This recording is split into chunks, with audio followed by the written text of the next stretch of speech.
அடக்கம். அதுவே ஆனை முகமெனும் ஓங்கார விளக்கம். சுழலும் கோள்கள் அவன் சொல் கேட்கும்.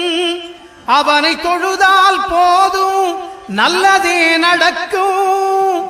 ஆனை முகனை தொழுதால் நவக்கிரகங்களும் மகிழும். நல்லதே நடக்கும், நல்லதே நடக்கும்.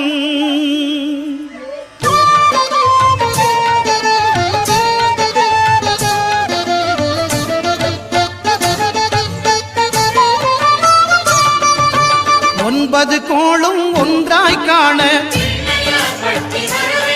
அங்கு கற்பகம் என்னும் கடவுளின் மெய்யில்.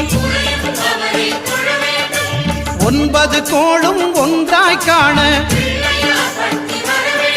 அங்கு